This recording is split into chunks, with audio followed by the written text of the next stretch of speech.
ബലാത്സംഗ കേസിൽ രാഹുൽ മാങ്കൂട്ടത്തിൽ ഒളിവിൽ തന്നെ. മുൻകൂർ ജാമ്യാപേക്ഷ ഇന്ന് ഹൈക്കോടതി പരിഗണിക്കും. ഇരയെ അധിക്ഷേപിച്ച കേസിൽ രാഹുൽ ഈശ്വറിന്റെ ജാമ്യാപേക്ഷയിൽ വാദം തുടരും. കേസ് പരിഗണിക്കുക തിരുവനന്തപുരം പ്രിൻസിപ്പൽ സെഷൻസ് കോടതി. പുട്ടിനായി രാഷ്ട്രപതി ഒരുക്കിയ അത്താഴ വിരുന്നിൽ പങ്കെടുത്ത് ശശി തരൂർ. കോൺഗ്രസ് നേതാക്കൾക്ക് അതൃപ്തി. ക്ഷണത്തിന് പിന്നിൽ രാഷ്ട്രീയ ലക്ഷ്യങ്ങളില്ലെന്ന് കേന്ദ്രമന്ത്രി ജോർജ് കുര്യൻ.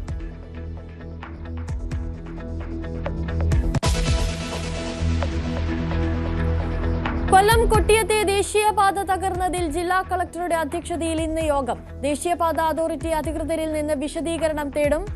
NHAI വിദഗ്ധ സംഘം സ്ഥലം സന്ദർശിക്കും.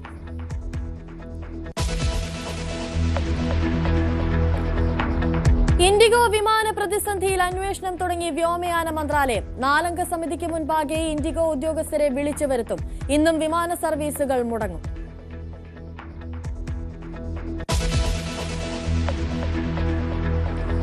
ഫിഫയുടെ പ്രഥമ സമാധാന പുരസ്കാരം ഡൊണാൾഡ് ട്രംപിന്. ലോക സമാധാനത്തിന് ട്രംപ് മഹത്തായ സംഭാവനകൾ നൽകിയെന്ന് ഫിഫ പ്രസിഡന്റ്. തന്റെ ജീവിതത്തിലെ മികച്ച ബഹുമതികളിൽ ഒന്നെന്ന് ട്രംപ്.